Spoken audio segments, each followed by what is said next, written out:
One. Hello, and welcome to the Doof Book Club, our monthly live stream discussion of a book chosen by you, our listeners. My name is Matt Freeman, and I'm joined, as always, by the John Hammond of podcasting, Scott Daly. Wait, like the movie John Hammond, or like the book John Hammond? Yeah. What does that mean? Hello, everyone. Happy New Year. Welcome.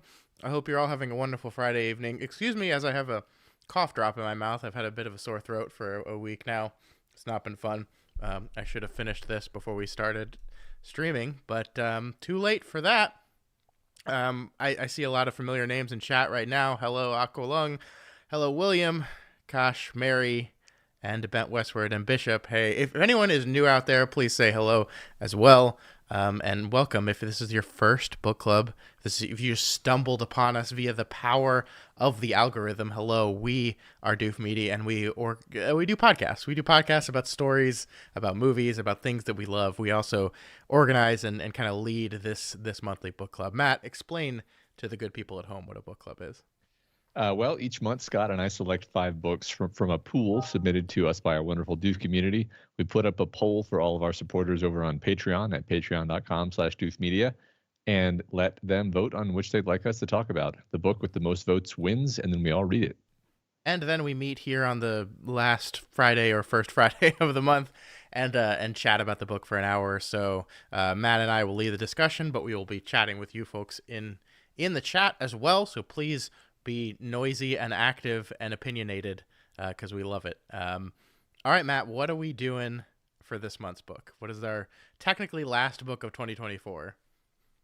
The December of 2024 book was Jurassic Park by Michael Crichton. And the summary is as follows.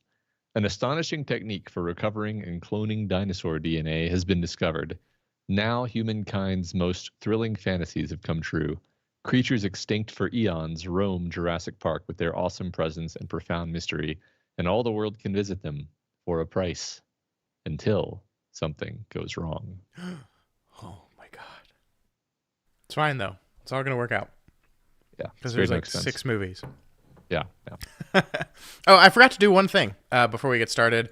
Matt, you as you are telling folks what you thought of Jurassic Park, and we'll have the folks in chat also tell us what they thought about Jurassic Park. Had you read this book before? Did you read it for the book club? What did you think of it? While we're doing that, I am going to send a straw poll to everyone in chat. This is our vote for next month's book. As Matt said, we let our patrons vote on it, but we also let you folks who attend live vote as well. So you can click that poll and vote for 2 of the 5 choices there. We will add those votes to our patron vote, and that's how we will pick our book for next month. All right, Matt, Jurassic Park, the book. Tell me your history with it, and what did you think? Well, my history with it is that I read it in 1993 when the movie came out because of the movie, obviously. And I was like 8, so I probably didn't absorb it super deeply. But there are various specific moments that I remembered quite vividly, though. And it was really rewarding rereading it. I think it's funny. I'll just mention we did a discussion of Jurassic Park, the film, over on our main Doof Media podcast feed, which is probably the same feed you're listening to this on anyway. But the point is, we kind of wanted to have the film discussion somewhat separated from the book discussion. There's going to be bleed over, obviously, but obviously the reason most people our age know about Jurassic Park is because of the movie. But that being said, the book is actually a great book. Like I really think this is an incredibly well put together thriller. It's just very competent and focused on what it's doing. It just executes. It's just like turning that tension dial, efficiently establishing character, efficiently kind of dropping the breadcrumbs of this mystery that it's building. And it's actually really fun to read, even if you already know everything that's going to happen. Mm-hmm. I think it's also one thing that I'm probably going to return to a few times in this conversation is I didn't realize it, but this is actually a business book. Please explain. Yeah, this is my pitch here. This is one of the best business books I've ever read, actually, because what it does is it takes a company. Jurassic Park is a company, Mm-hmm. and it says, look, you've got different kinds of people who are at a company. You've got your engineers, you've got your product guys, you've got your money guy with the big vision, the grand vision. You got your science guy. You've got your logistics guy, and you've got your programmer. And these are all archetypes of person, and they're all kind of caricatured business types, and it's a perfect it's almost a satire, honestly. Like you can read the book as a satire of like what happens when you put all these people together and they just like myopically do the thing that's in front of them, and they don't appreciate the fact that like this isn't just a normal business. You're doing something that actually requires a little bit more humility and thoughtfulness, as Ian Malcolm repeatedly tells us. And that's why it blows up in their faces. But like, I love each of the characters as a kind of, not quite caricature, but definitely archetype of like that kind of guy. Like I've met Henry Wu, I've met Dennis Nedry, I've met John Hammond in the business world. That's what I mean when I say this is a business book. Anybody else feel me on this? Yeah, I get what you're saying there. I think it's very true that this is like, it is so interesting because I read this book as a kid, just like you, and I remember liking it, but I remember having this, because I also read Congo, I read Sphere. I don't think I've read all Crichton books, but I read a fair amount of them. I read The Lost World as well. And I remember having this child understanding of Crichton, which is like, this is some cool books, but they got a lot of like science mumbo jumbo that gets in the way of the fun stuff.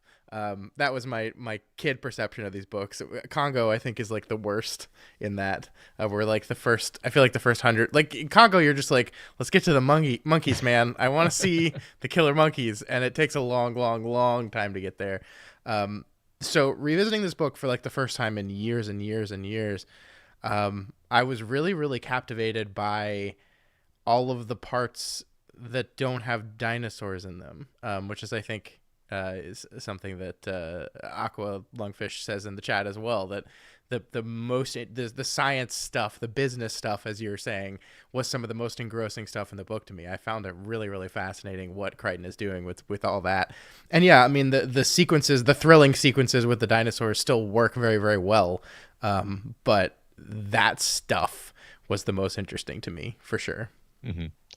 Yeah, that's definitely, I mean, one place where the book and movie make it really easy for us to talk about the book specifically is the focus on chaos theory and really Ian Malcolm's whole philosophy. The whole thing, yeah. Yep.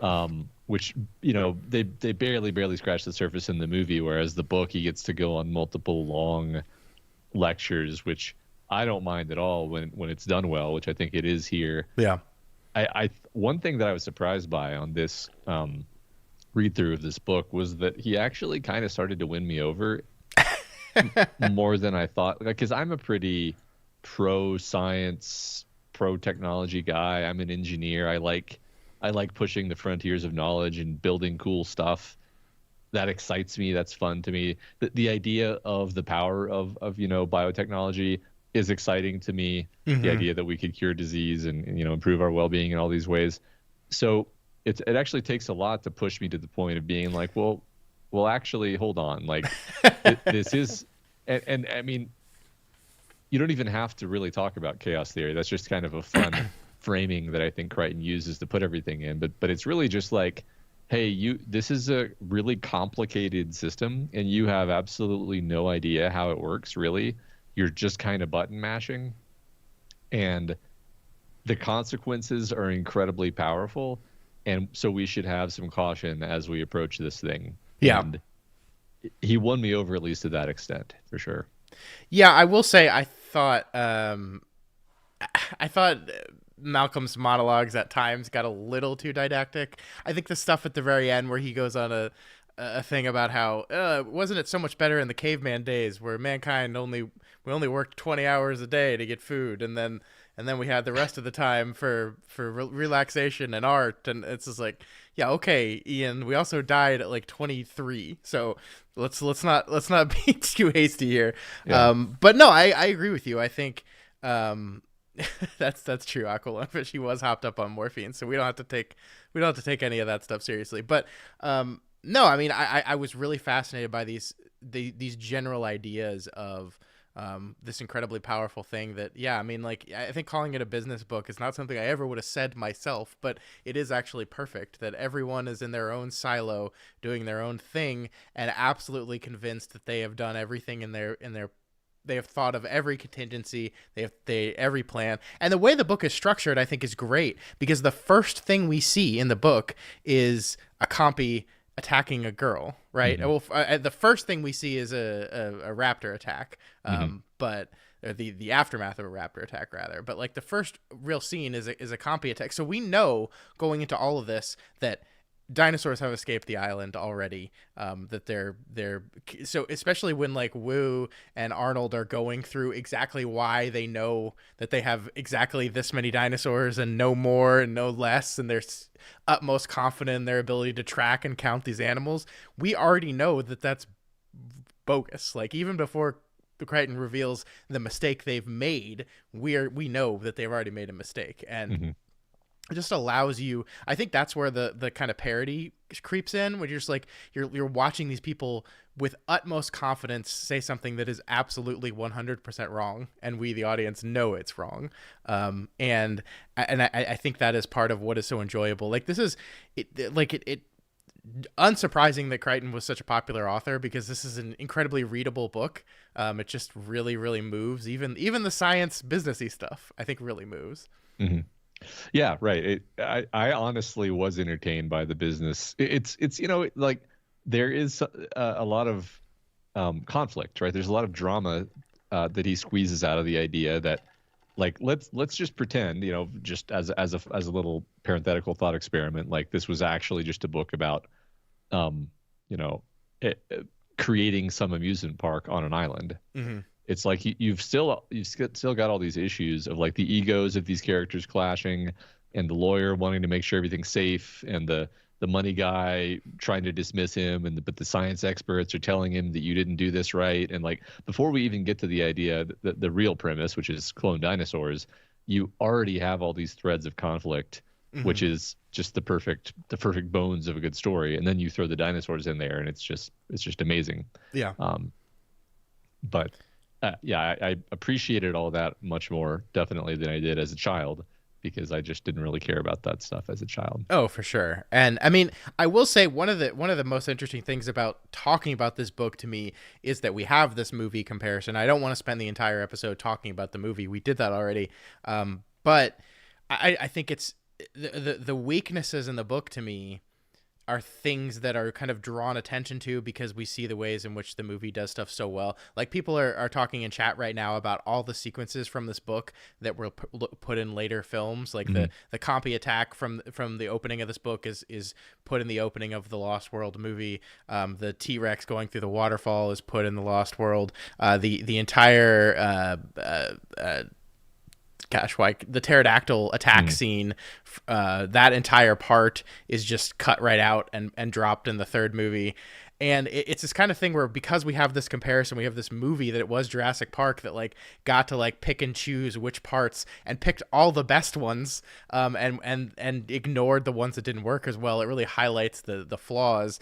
And that's one thing, like, I think this is a great idea book. I think there's a lot of fun ideas in here. There's a lot of fun tension. I think overall the characters are pretty weak. And I think it's by design, what you're talking about. Like, these characters are archetypes. They are meant to be this is the business guy. This is the accounting guy. This is the lawyer. This is the engineer. And they are kind of very static in that. None of them really change. None of them really have any arcs. Like, I think the best example to me is Alan Grant, which a character we talked about yesterday that I love in the movie. He doesn't really have any kind of arc in this book at all. Like, I mean, I think the simple, brilliant thing Spielberg did was just go, oh, let's make him hate kids. It's like, oh, look, he's he's stuck in the park for 3 days with children. Let's just make him hate kids, and there we have some conflict and some arc that we can have. But in the book, Alan Grant specifically says, "No, I love kids. Kids are great. Yeah, I don't have anything against kids." And so he's just kind of completely static. And that's kind of how I feel about a lot of the characters in this book, is that they're just meant to represent a thing. They're not necessarily meant to be people.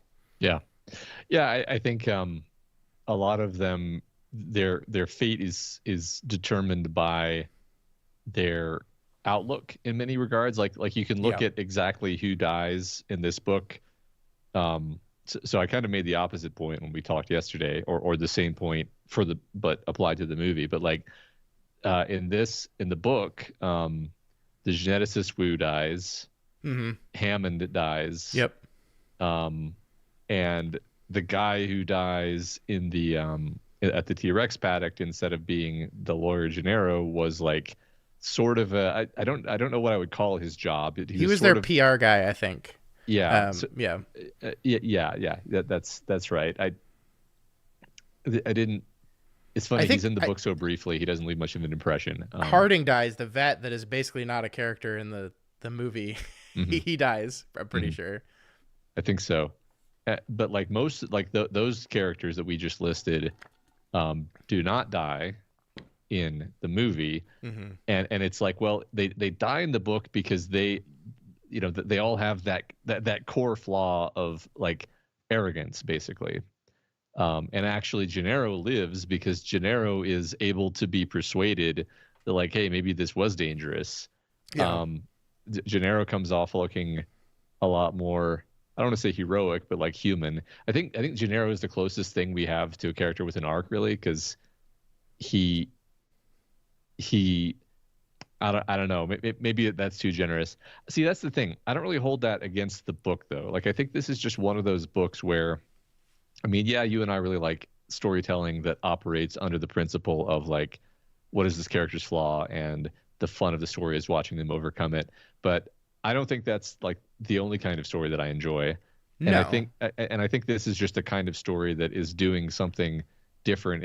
It's like these archetypes represent different forces in the human psyche, and we're kind of watching the consequences of this play out. And I don't mind that we don't see a particular character who undergoes that kind of change that we might really need in some other type of story.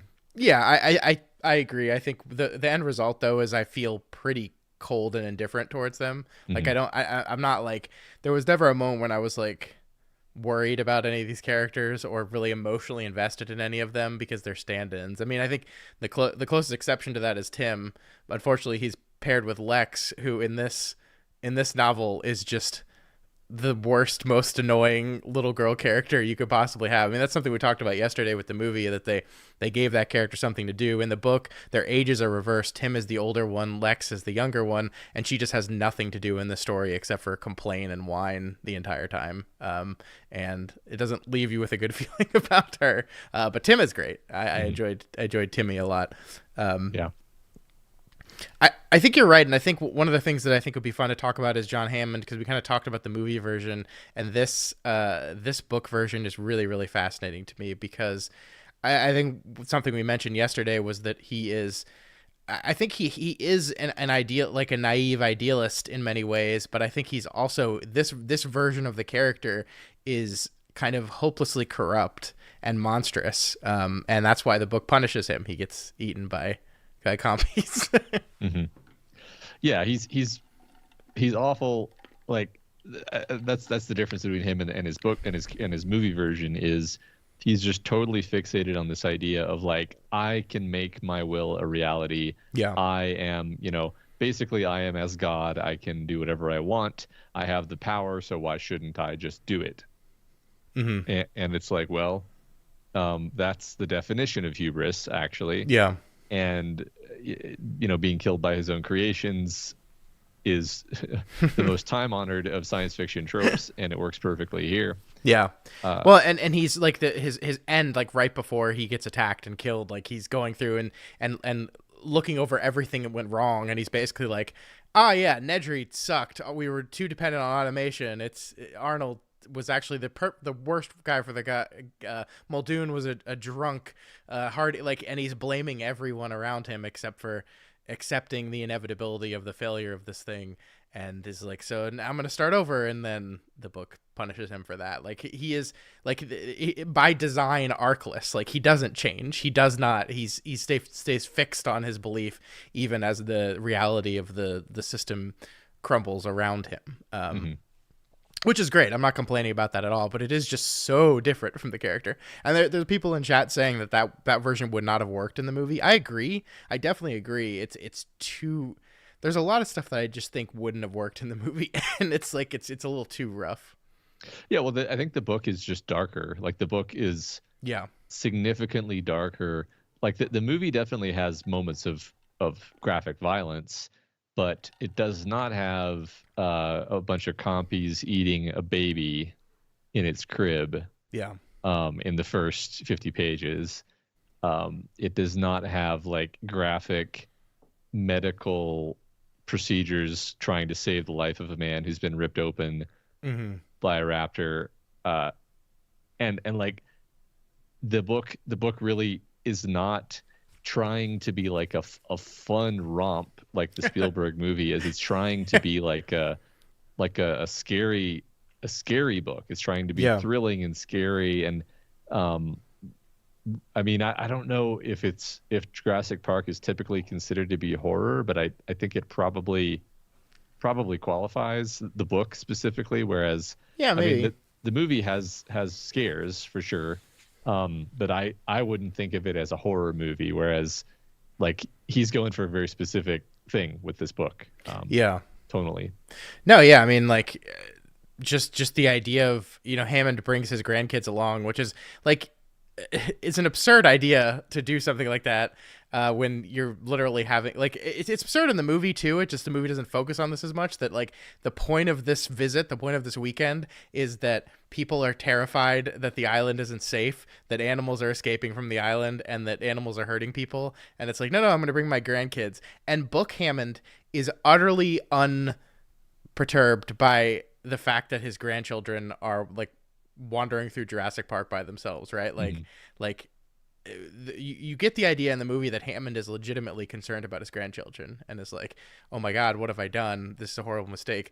Like, as people are pointing out, like, in his long rant about why this was everyone else's fault but his, he blames his grandchildren as well. It's their fault for coming, even though he invited them. And so like that fully moves him into monstrous when he doesn't even have any kind of empathy towards the fact that he almost got 2 children killed because of his hubris. Right. And it ends up making it satisfying to watch him get eaten. Like, yes. I think that's one thing where the book really, there are several characters who we are actually in their point of view when they are killed. And generally, this is satisfying, actually. Yeah. Like, Dennis Nedry is the other one, obviously. And I don't remember actually if we're in the PR guys. I don't think we are. I think we just graphically watch him get eaten by the T-Rex while the baby T-Rex while the rest of the characters look on. Because he's the one that, like, he does the Muldoon. Not the Muldoon. He does the Gennaro thing in the movie where he just runs out of the car. He doesn't run to a bathroom like in the movie, but he just runs out of the car and into the forest and eventually is killed. Yeah. Yeah. I did enjoy I forgot entirely about the juvenile T-Rex as a plot element. And it's like, which again comes back in the Lost World. Yeah. But in this case, it's still like a 7 or 8 foot tall monster. Yeah. So it's just like it's interesting how it's like there's something scary about an 8 foot tall dinosaur that is distinct from a 26 foot tall dinosaur, and also distinct from like a 6 foot tall. I don't know if it makes sense why that would be, but I just feel like it's a different but also very scary sort of thing. Yeah. Man, I forgot how many things happen in this book. Like, we're talking about the things that appear in different ones. Like, the kind of denouement ending where they go to the raptor nest to count the eggs. Like, I completely forgot that was in the story, and I think that happens in movie 3 as well, where Grant ends up at the raptor nest. That's when he like talks to the raptors with their bone or something. Those are not good movies, but totally forgot that happened in this. And the whole kind of ticking clock idea that Crichton introduces, where it's not enough that they're just trapped in this wildlife preserve with dangerous animals, but also in 24 hours a boat's going to get to the mainland and raptors are going to be out on it. And although it seems like that happens anyway, so Mm-hmm. but Yeah. it's like a good like part of the thriller horror element is, I think, having this ticking clock where they just need to get safe, they need to get home, they need to inform people of things. Yeah, I actually kind of appreciated that they added a ticking clock. I didn't remember that either. Mm-hmm. Yeah, thanks for reminding me of the ending sequence where they go to the raptor nest, because like that was the one part of the book where I was like, are you completely insane? Yeah, I thought I didn't like it. I was working my way up to it, but I not a big fan of exactly how this book ends. It's just kind of inconsistent because the raptors are described as being incredibly perceptive and aggressive. Yeah, And like they describe them as smarter than like chimps, yeah, essentially, right? Like the conclusion they make from how they act is they're incredibly aggressive, but also incredibly smart. And yeah, we're just gonna go to their home yeah. because we have to count these eggs. We have to. It's like, do you? Do you have to? And like that doesn't even really make sense because it's like, well, maybe they had multiple locations where they had eggs, and so you can't actually guarantee that you're getting a full count anyway. Yeah. Um, Yeah, there's no way you could walk into a nest like that, like hiding from the shadows and count accurately. It's the one part of the book that I felt was like, oh, this just feels like you really wanted this ending where Grant realizes they're about to migrate, and that's a cool moment. Like I like that, but he like has to get there through this contrivance that doesn't really work on me. yeah, I feel like I would have had some very specific things that I would have changed to make it not objectionable to me, which is just like don't have it be like they're 3 feet away from the velociraptors the whole time. Like have it be where they find some like cliff they're able to look down into a pit, Mm-hmm. and in the pit are the raptors, and then at least you could believe that, like, well, if the raptors see us, then we can just run back to our jeep and get away or something like that. But it's like, no, I just don't think these characters would have done that. Like No, there's not after surviving. Like the argument they're being made here, and Bishop is saying this, is that they need to take responsibility for this things themselves. Which, like, I get that. It's just they don't actually do that, right? Like they don't accomplish anything. yeah. It's just a way to get them out there to witness the migration point. Um, Mhm. so we're talking a little bit about Ian Malcolm in the chat. What do you think? So in your hypothesis about who lives and who dies in this story, what do you think about the death of Ian Malcolm? Because in this book, Ian Malcolm does die at the very end. Now, of course, one of the most famous retcons in history is that, just kidding, he didn't actually die. We said at the end of the book that he died. Like, I forget the exact line in the Lost World novel, but it's something like they reported his death prematurely or something. Mhm. I do have a thought about this, which is basically that, like, Malcolm's character flaw is that he didn't have the courage of his convictions. Like, Grant at least just walks into the situation not understanding what's going on. So he doesn't know that there's dinosaurs on the island. Mm-hmm. Malcolm knows exactly what's going on and has computer models that show that everything is going to go completely off the rails and this is going to be a nightmare. And yet he still just like blithely shows up with his rock star persona and gives people, lectures. I think he's actually intentionally written to be a little bit of a bore and like unpleasant. Mm. I think this might be a fun sidebar conversation, but just like, I don't think that Crichton's intent is that we think that Ian Malcolm is just so cool. I think Ian Malcolm is supposed to be kind of a tedious blowhard, and he loves hearing himself talk, and he loves being right, and unfortunately he loves that more than being alive, because he went to the island instead of being like, no, I'm not going to your island, it's a death trap, why would I go to your island, which is what, like, maybe he should have done. I think that's my sense of Malcolm. I like that argument because, like, if you look back and think of, like, what does Ian Malcolm accomplish in this story? And the answer is nothing. He doesn't do anything. Like he gets to be right, essentially, is all of it. Is that like the kind of the structural device of the book is that the complicated system in chaos theory is like the different parts, right? As the things get worse and more complicated, and we get those break points in the book. But he just gets to be the told you so guy, but he doesn't do anything about it. It's one thing to be like, you're doing this terrible thing, I know it's gonna fail, I know you're all idiots, but I'm not gonna do anything to stop you, or I'm not even gonna try. I'm gonna take your money and I'm gonna blithely tell you how stupid you are from on top of my golden pedestal, but I'm not gonna do anything. Like, I think a great example of this is, we were talking about Bishop's which is supposed to be sarcastic, comment about that they have to take responsibility.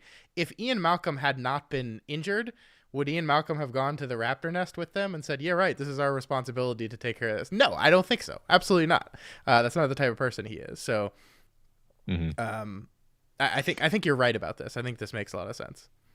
Yeah, I just, in the movie, he says, boy, do I hate being right all the time. And while he doesn't say that in the book, that is basically his personality, is like, look how smart and then he gets immediately bitten on the leg and horrible injury. And oh my God. It's like, like you knew this was going to happen. Yeah.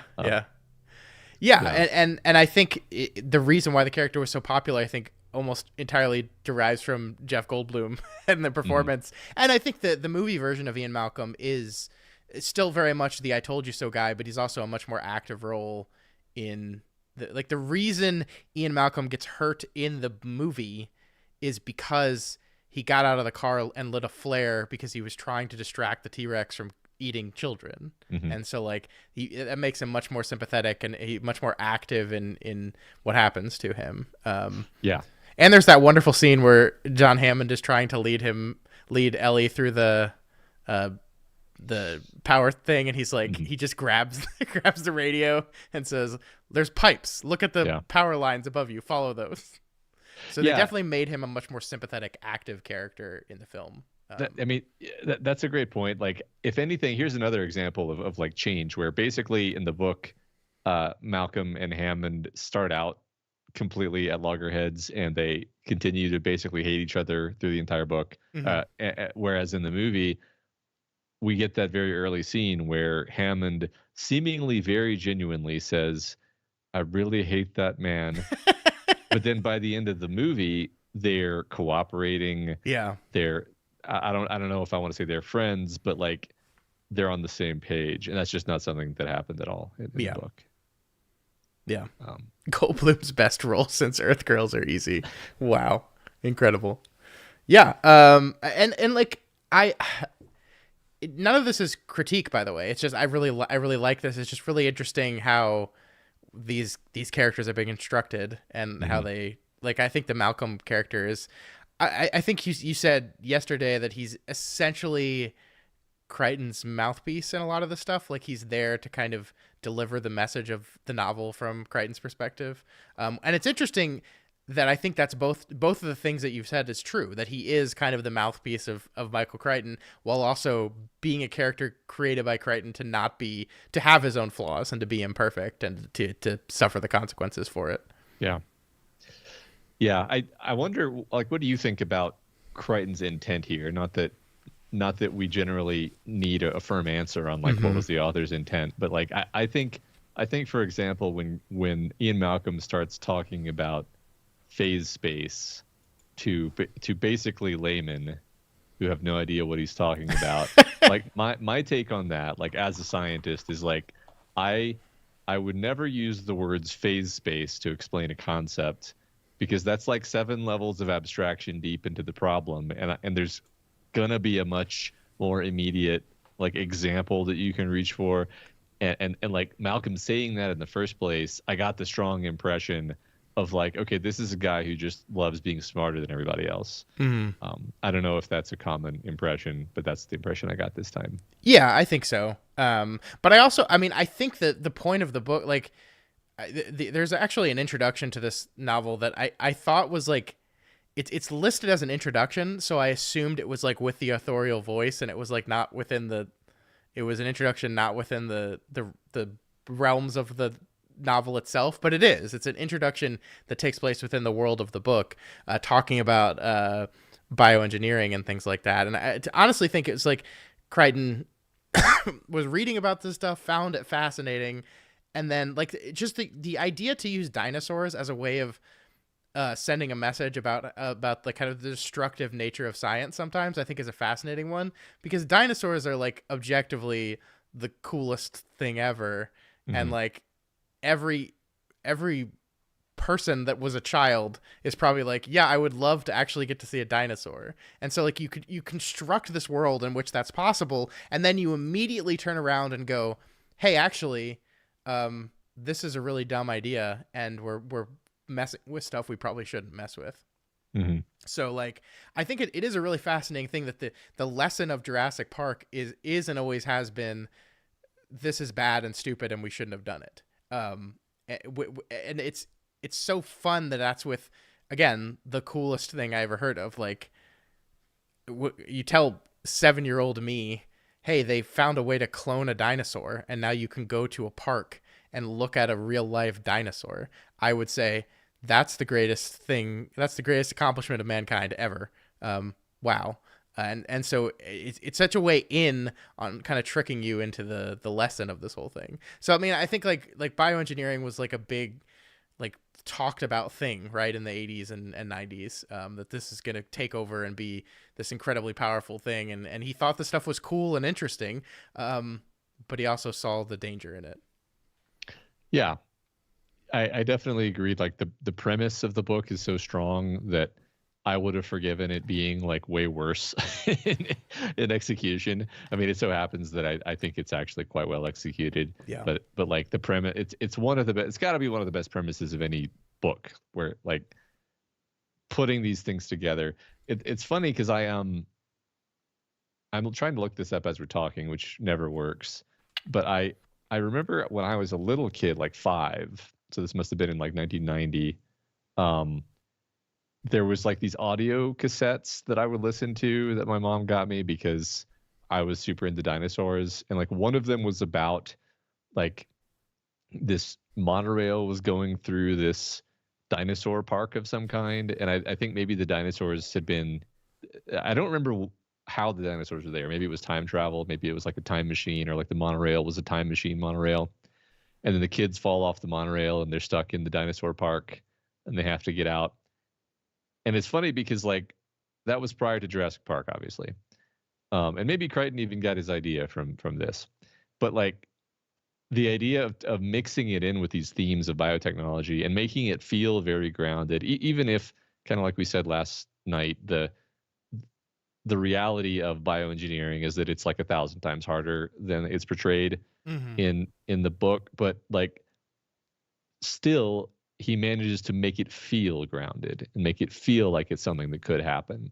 That I think elevates it beyond just the premise of like people have to fight dinosaurs into like this is a genuinely great science fiction story on top of, being a great thriller.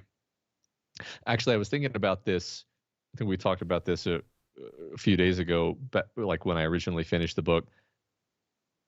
Kind of interesting to me that Crichton is not really considered like a great of science fiction. And it's and like I thought a bit about it, because it's like, okay, he wrote Sphere, which is fairly well regarded, and they made a movie out of it. He wrote Congo, which is not so well regarded, and they made a bad movie. He wrote Andromeda Strain, which my understanding is that's a good book, and they made kind of a classic movie out of it, actually. He did Westworld, which went on to become like a lot more culturally resonant even after he died. And then Jurassic Park, just to crown that, is really like universally beloved. And yeah, he may have written some stinkers in there, but like that's a pretty good run of books. And I just think it's interesting that you never hear his name in the same breath as like Le Guin and Asimov and whatever, right? I just think it's interesting. Yeah, I mean, he kind of like to me, and maybe this is just complete anecdotal, and I'm just wrong, but like got shelved as like airport read material, right? Mm-hmm. Like these are just books you read when you're stuck in an airport or stuck on a beach or something like that. That just he became like that kind of perception. I mean, the interesting thing is like Stephen King. We've talked a lot about Stephen King's perception in media, and he's incredibly popular. I think he has a similar perception, but also he has such a dedicated fan base that like people see him as a genuinely great storyteller. But yeah, I mean, I don't see people talk about Crichton in that way very much. Mm-hmm. And I think maybe it is like a combination of, with the exception of Jurassic Park, the adaptations of his work are pretty mixed. Mm-hmm. I think the Andromeda Strain was a TV series that did pretty well, but like as people are talking about in chat, like Congo was not a good movie. Sphere, as much as I loved that movie, it was not a very good movie. It's so, and I say that knowing that like my comparison point here is Stephen King, who has had more terrible adaptations of his books than Crichton by far, right? Mm-hmm. 13th Warrior was Crichton as well. Yeah. And it was great. I love 13th Warrior. I like it. I don't think it. I think it's infamous as like one of the biggest bombs in the history of film. So yeah. So yeah. I mean, I don't know why that he's just not seen in this incredibly favorable light. Because yeah, I mean, like Jurassic Park, I think is an all-time novel that led to an all-time great film. Mm-hmm. And you would think he would be more highly regarded than that. Yeah, I mean, it's a well-written book. Like it is like he's a good writer. His prose is good. It's not like incredible, but it's good. It's easy to read. It's easy to understand. He's talking about complicated things.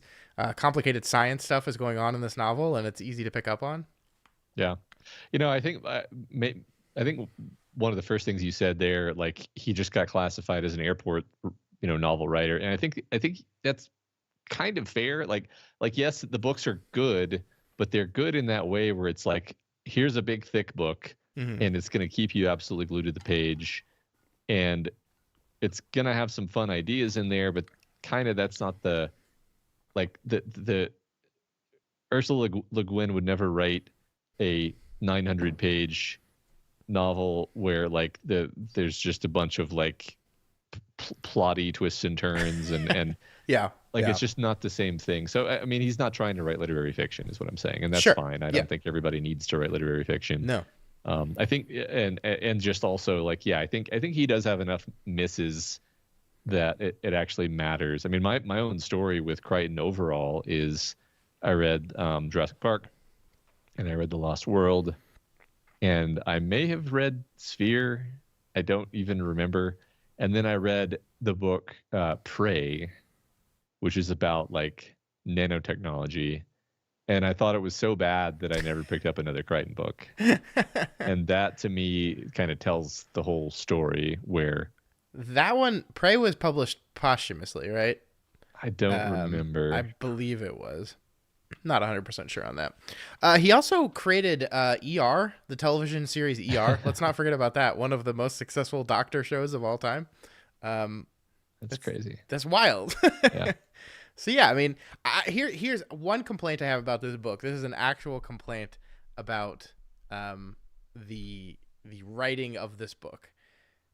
It annoys me how often Crichton describes the dinosaurs as reptilian and making reptilian noises and having reptilian tongues, when he has over and over again stated throughout the book that they are much more bird-like. It's like he forgets at times. And look, I've already have a counter to my critique here, which is that Wu mixed in amphibian DNA with these things, and so they're not full real dinosaurs. And so when we see it make a reptilian noise, well, that's the reptile DNA that got thrown in there.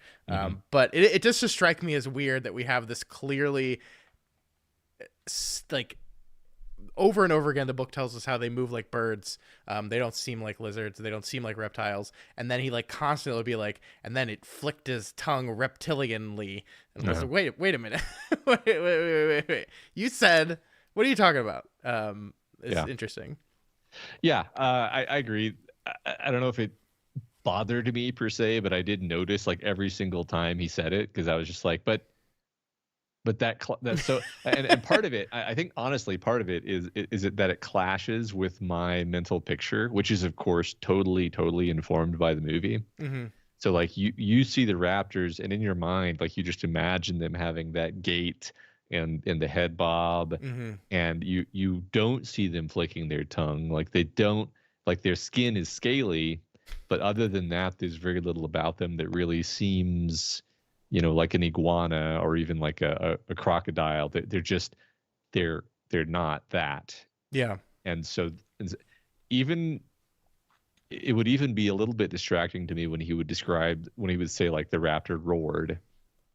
And it's like, why would that be distracting? It's like, well, the raptors don't really roar in the movies. They kind of do that scream. Yeah. And they snarl, but they don't really do anything that I would call a roar. And it's like, that's not Crichton's fault. That's because I watched the movies a whole bunch of times, and that to me is how a raptor behaves. It's really funny because there was a moment, and I watched every single special feature on the Jurassic Park DVD when I was a child. Of course I did.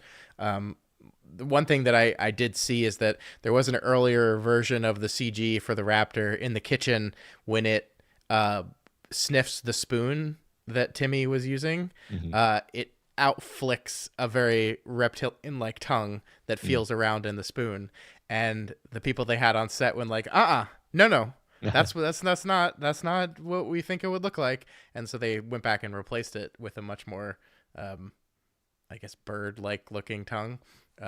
But like it's so funny that like that's a thing that they caught during production that, just, and I don't know if this is a Crichton like playing like 12th level chess where he put all the stuff in on purpose to like demonstrate the fact that these really aren't dinosaurs in the way that they were, but they're dinosaurs in the way that they were created. Yeah. But I think it's just he just fell back on old habits because he had an image in his head of what these animals looked like.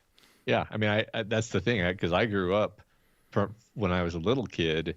All of the media that I had really did depict dinosaurs as almost just being like a crocodile, or an iguana that kind of like sat back on its haunches. More, there was nothing like the way velociraptors moved in Jurassic Park prior to Jurassic Park. Can you imagine writing Jurassic Park without having seen Jurassic Park first? That's wild. I can't believe he did that. How did he do it? That's great. Yeah. I mean, I think one, I'm just going to repeat briefly a thing we said last night, which is like that I do actually think that the idea that the dinosaurs can't see you if you don't move was supposed to be Wu just tossed in some amphibian DNA, and now the dinosaurs can't see you unless you're moving. Mm-hmm. And I don't remember if the book actually says that outright, but that was my strong subtextual read from the book, was like, there's no way that a velociraptor can't see you if you don't move. That's doesn't make any sense to me. I don't know, but maybe I'm wrong though. Maybe that was just another one of those things where it's like we don't know. We don't know what dinosaurs were like, actually. Yeah, we have no idea. We have like I it's so funny, I think, because I was watching dinosaur related stuff this week. I got like the algorithm fed me some YouTube short that was like a person showing different animals if we had just like wrapped their bones in skin the way we originally did with we first discovered dinosaur bones. Like it was like a I can't remember what the animals were, but it was like animals we all would recognize, and it's like, and this thing crazy because this is what they did at first. They just wrapped it in skin, and of course there's much more stuff. The thing that pissed me off about the video, and I might send this to you because it's going to piss you off too, is that she goes, now we know that this is what dinosaurs actually looked like. And like it starts adding feathers and girth and all this stuff to it. It's like, no, don't say this is what they actually look like. That's not what you mean. What you mean is we now think that this is probably a more accurate depiction of what dinosaurs could have possibly looked like. Yeah. It's funny because like I mean, there's a bunch of cool stuff. So have you seen the Ankylosaurus like head and upper and neck? No, no. So there's this one thing where it's like there were some really, really specific preservation conditions such that like the fossil is like it's still a fossil in the sense that it's like stone, but it just looks exactly like, if you're watching me on a video, like an Ankylosaurus basically from the shoulders up, like the head and all the spikes coming off of its head and all the details of all the plates of its face and everything. It's not just the bones, it's like a cast, almost like a cast of an Ankylosaurus. Oh wow. And that's totally awesome. And so it's like, okay, for at least that animal, we can say what it actually looked like. No feathers, by the way. Um, but You're gonna die on the anti-feather hill. I'm never letting this go. But yeah, no, I think generally, I mean, I love thinking about the Spinosaurus because the Spinosaurus is like the largest predator that ever lived, or maybe just the largest land predator. But anyway, this enormous, enormous animal makes Tyrannosaurus Rex look small, and like we really don't know if it was bipedal or quadrupedal. We don't know if it was aquatic or terrestrial or sort of both. People have theories, and some of the theories I think maybe have more justification than others, but they are just theories. And it's just kind of crazy that like, yeah, we don't even know. That seems like a pretty basic question. Like, is this a land animal or a water animal? And we don't really know the answer for even something as cool as the Spinosaurus. Well, because it's a fucking rock Yeah. that used to be a bone. Like, that's what we're going off of here. It looks like, and it's so interesting because, you know, even as a kid going to a museum, like you go look at like the T-Rex skeleton put up there, and what you actually realize is that like that's just a plaster recreation of the bones that they found. And like I was at the Pro Museum here in Dallas last weekend, and they have I forget what kind of dinosaur it is, but they have a skeleton, and they have the actual like plaster version of the skeleton hanging up like you would normally see them, and then below it they have like one of the most intact versions of the neck, the actual like fossil of the neck they have on display. And man, it's like I guess because you told me that was a dinosaur long neck, I could be like, yeah, I see it. I see the spine there.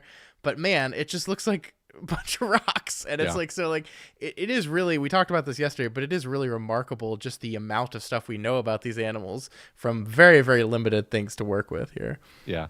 I mean, in many cases, we have like, for some of these sauropods, we have like a femur or like a spinal, vertebrae. Right. And then they're like, well, based on correlations between other sauropods and their vertebrae sizes, we estimate that this animal was this long and this tall and weighed this much and probably ate this kind of thing because of the age that it's at. And it's like all of this is inference.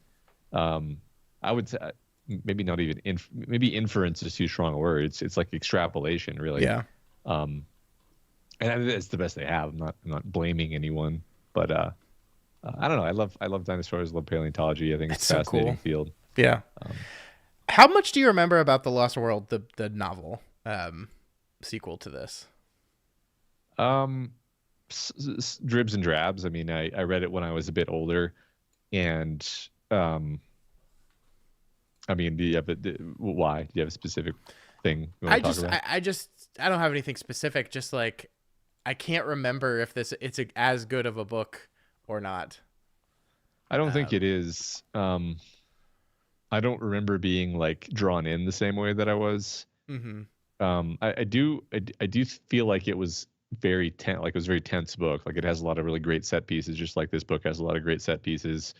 But I don't think. I mean, it's also different from the movie, where probably my mind is a bit distorted because they definitely don't have the part where the T-Rex gets to, the mainland in the book. I don't remember how the book ends at all, actually, now that you put it to me. So I guess I don't remember it that well. I remember there's more like technology stuff in it.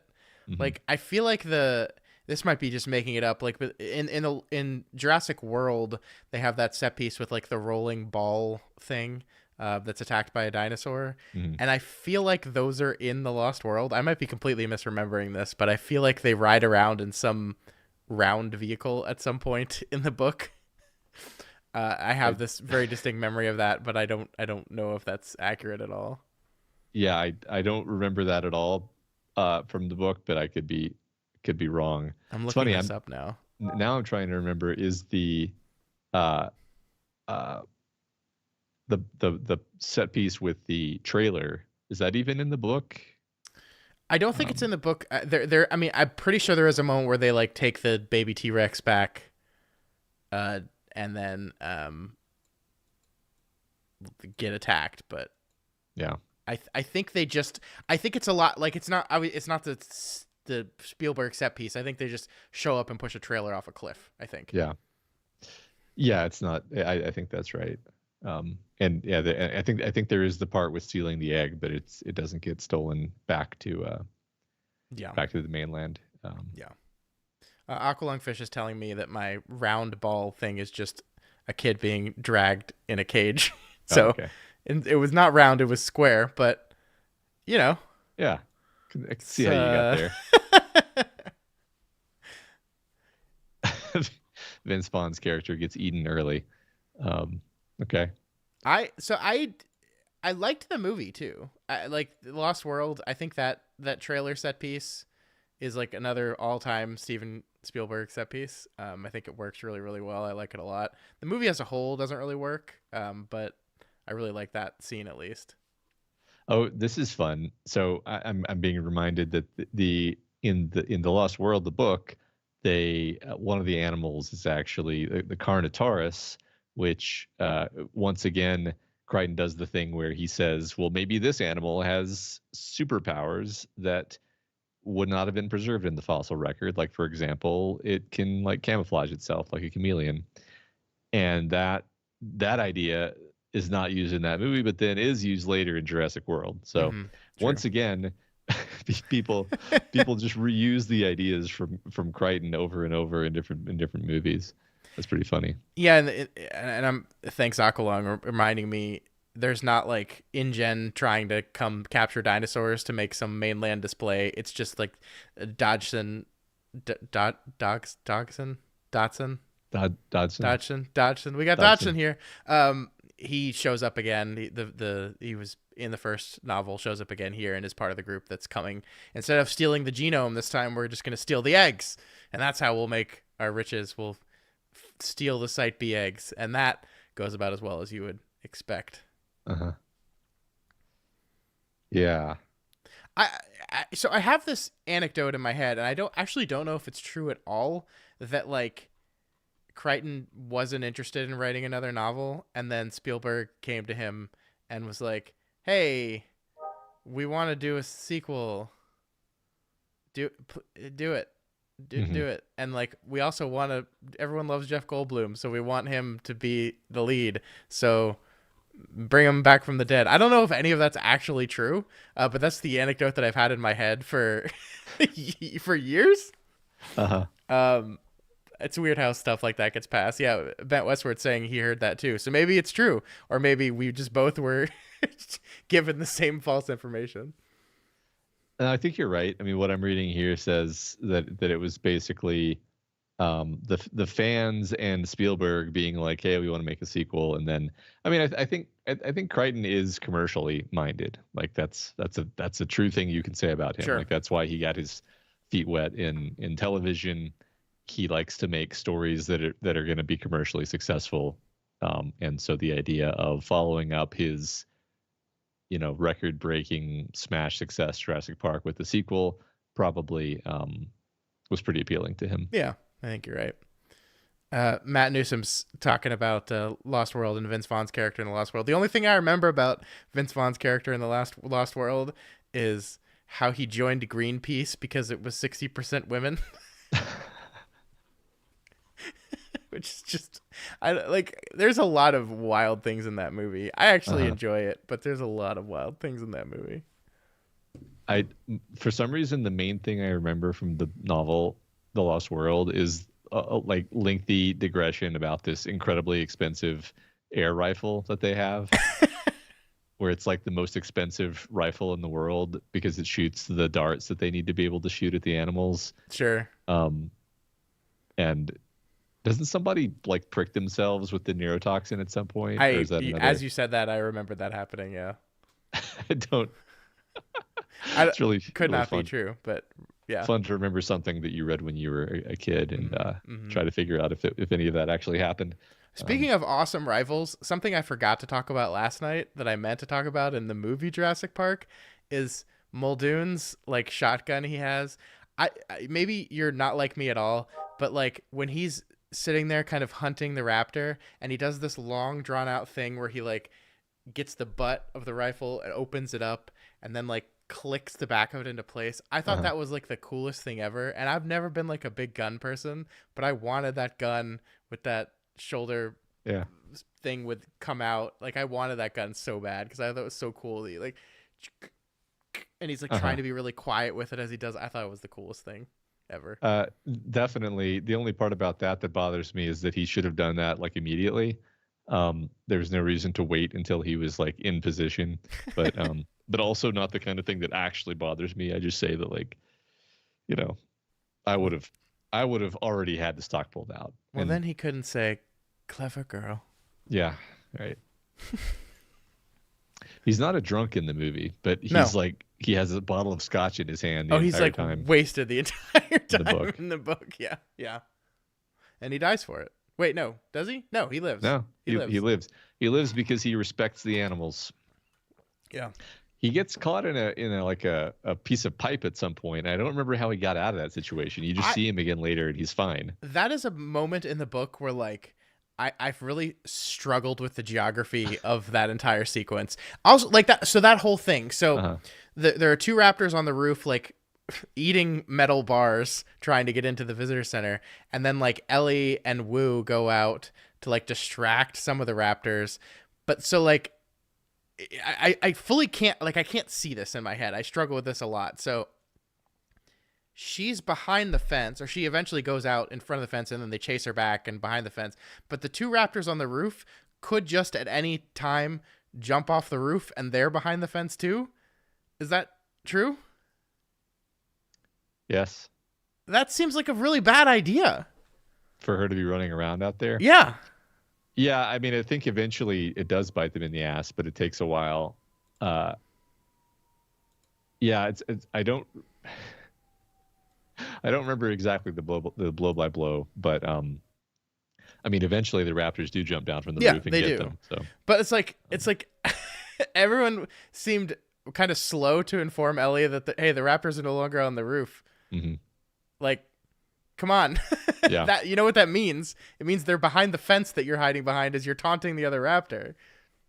Yeah. I mean, like, and then, like where Muldoon is like, he's in a pipe and like, I can't see this part of the book at all. I can see the pipe part. I think it is just that the raptors get distracted and they run away and then he's able to get out. We don't actually see that. Mm-hmm. I think most, none of this bothers me because I don't see it as like, oh, these are plot holes. This is sloppy. I see it as like, this is almost like the theme is like these people are trying to like outwit nature and consistently just ending up a half step behind where they need to be. Well, I mean, the reason the raptors are on the roof in the first place is because I think they just like blithely like, guess we built a tree too close.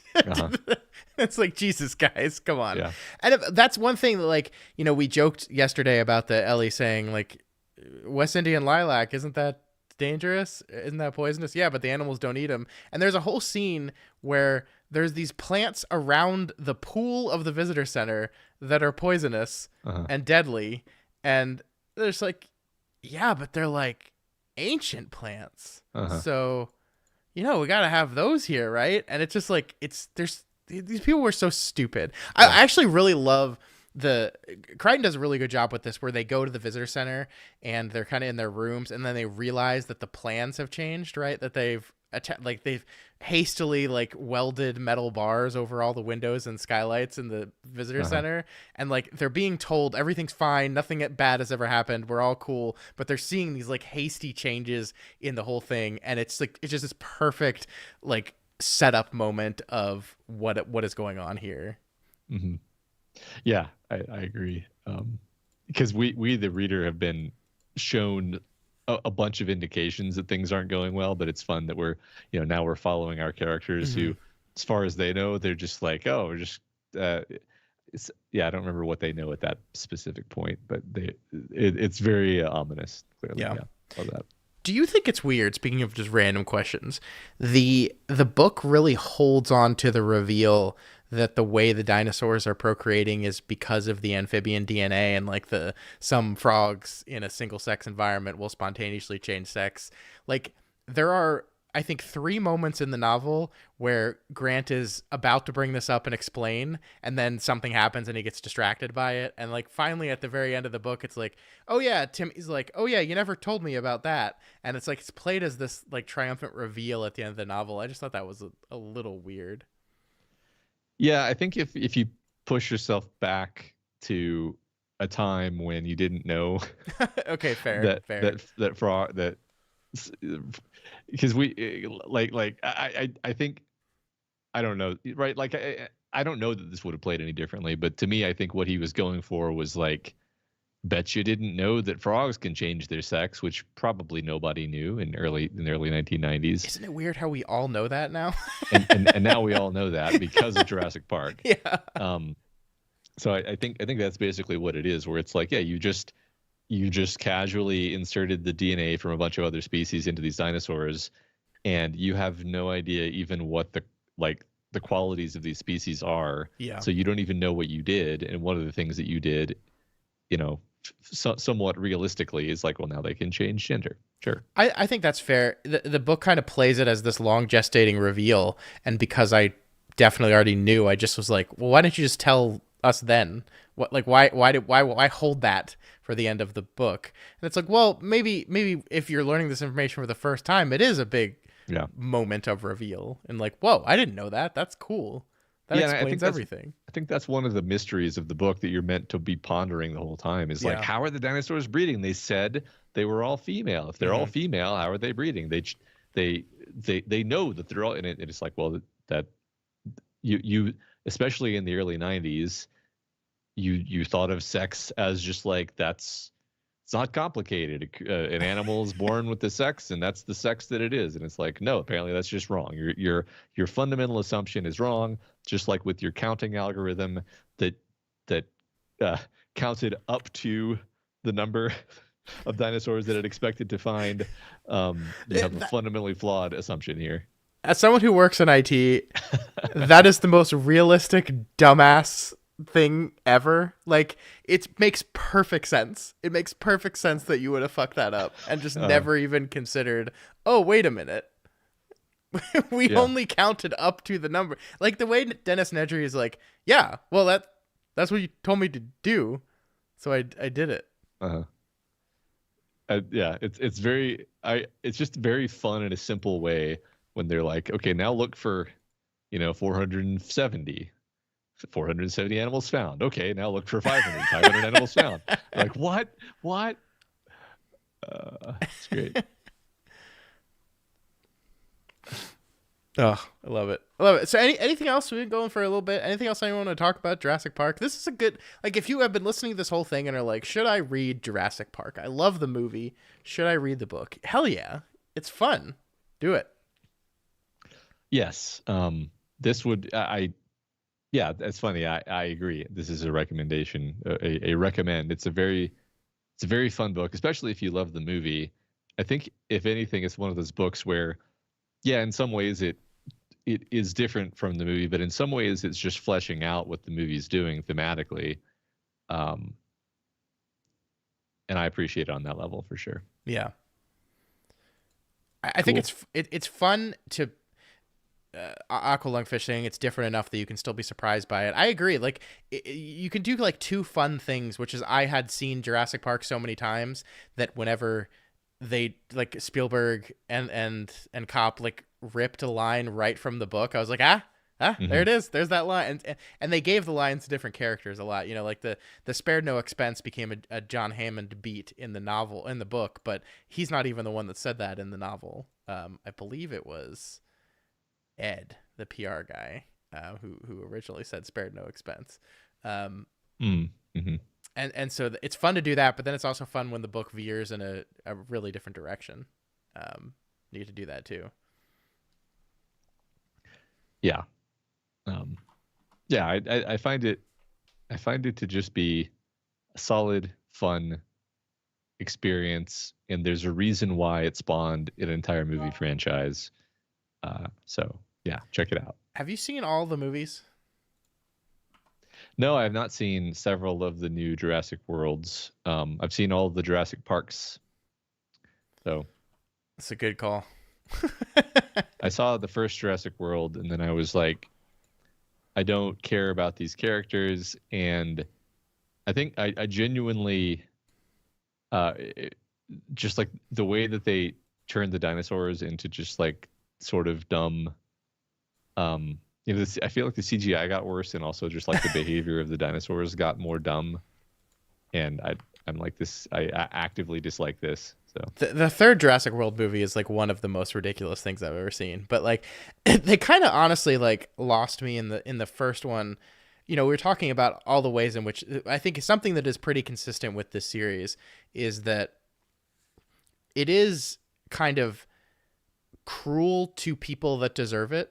mhm. Like the characters that are brutalized the most by the dinosaurs, and there are exceptions to this. I'm thinking of Eddie in the second movie, who gets ripped apart by two T-Rexes, who is just trying to save everyone and does save everyone.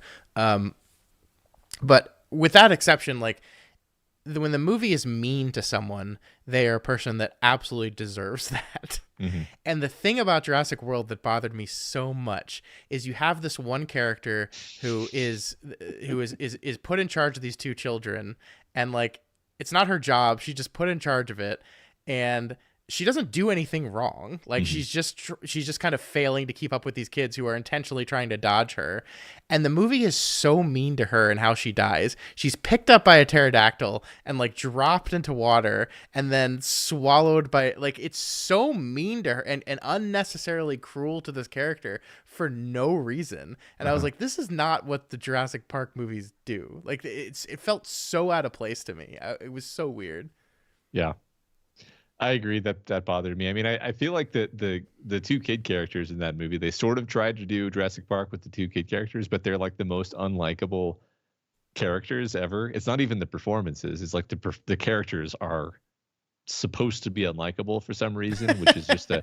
I mean, I also find like everyone in that movie is unlikable. Like Yeah. Chris Pratt is playing his most uncharismatic and unlikable character He's ever. an asshole. Yeah, yeah. Yeah, there's just nothing about that movie is correct. Sorry. I will say, Jurassic World 2, not a good movie. Not a good movie at all. But there's a sequence in that film where characters are running around in a mansion being chased by like a super raptor. Hmm. I don't even know if it was a raptor. It was a dinosaur, where Hmm. it basically becomes like a haunted house horror film briefly.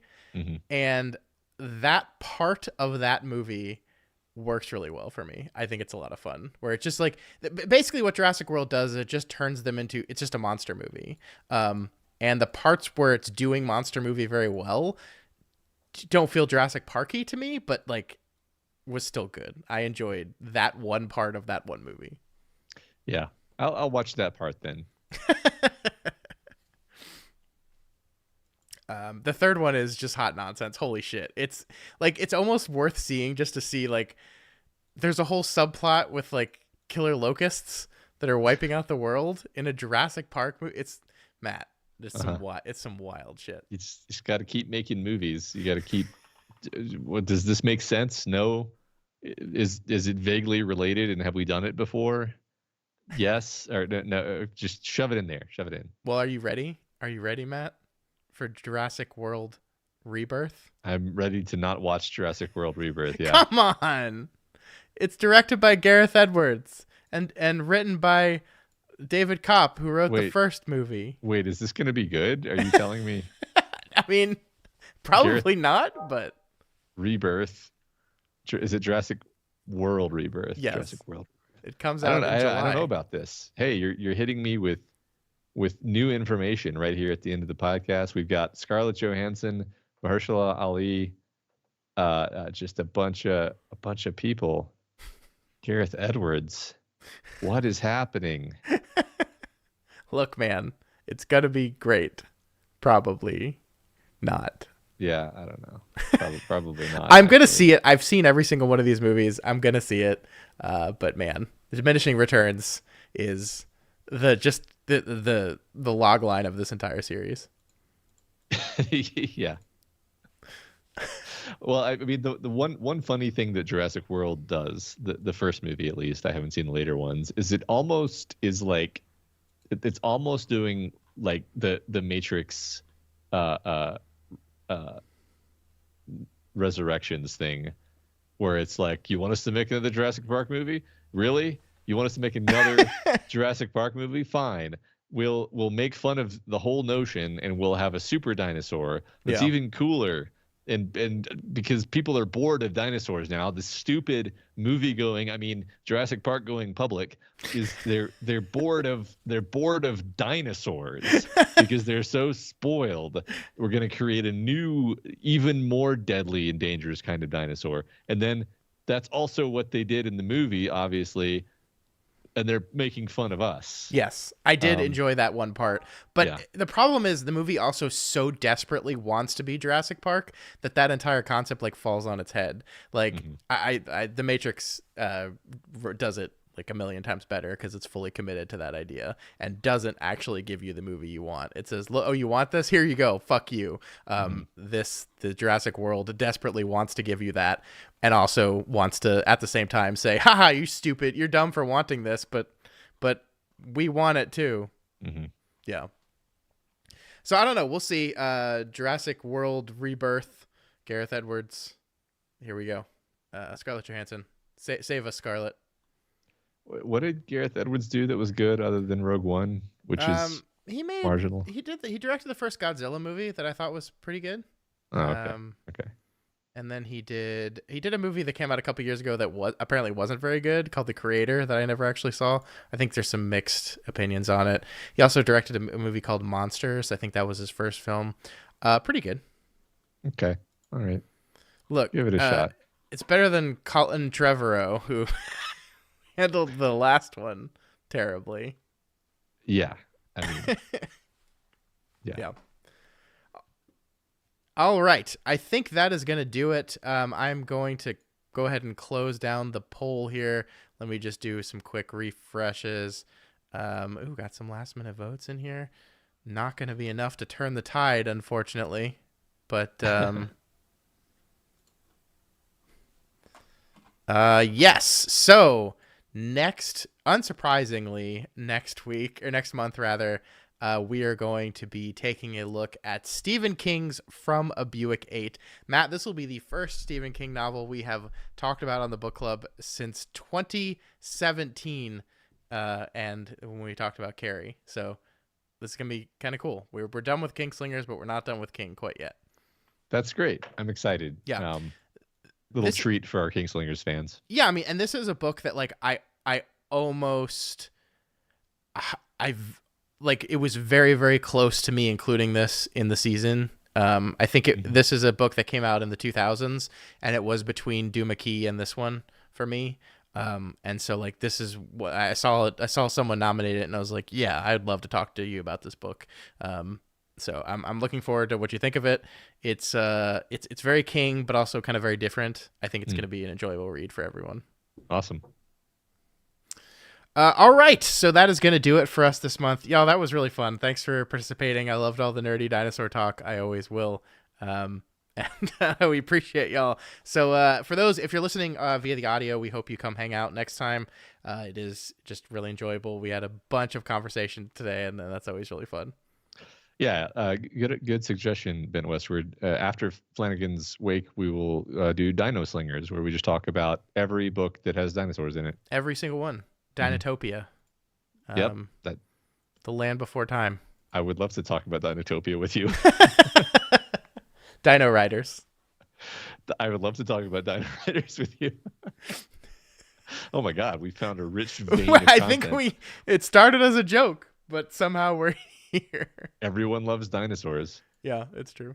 Well, if you like what we do here at Dinosaurs, where we talk about dinosaurs at Dinosaur Media, the D in Doof is actually for dinosaurs. Surprise. Yep. The D, yeah, exactly. And you want to see more dinosaurs, then please head on over to our Patreon at patreon.com/doofmedia and consider donating to support our organization.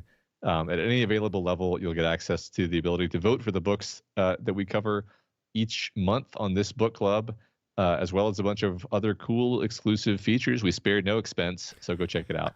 Yeah, we have our second episode covering the television show From is coming out next week. So make sure you get on the Patreon train and check that out.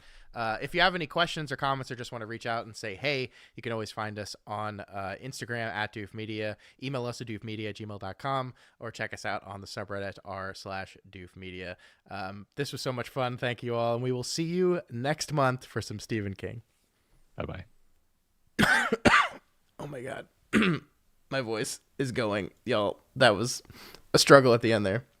Held it together. This is going to be, we have a big podcast to record next week, and I'm a little worried about this. So, well, give it a rest then. I'm not talking for the rest of the weekend. I'm done. I'm absolutely done. Thanks y'all. That was a good time. I have stopped my recording, so we 138 Dynasty Warriors Online. My computer is playing something. Y'all have a nice time. Have a good weekend, and make sure to check out Flanagan's Wake. The introduction episode will be out next week. That'll be where you can subscribe to the feed, and our first episode will be a week from this coming Thursday, and we will be here on YouTube. You will see our faces if you want to listen to it that way. So, Happy New Year, and we'll check y'all soon. Happy New Year. Bye-bye.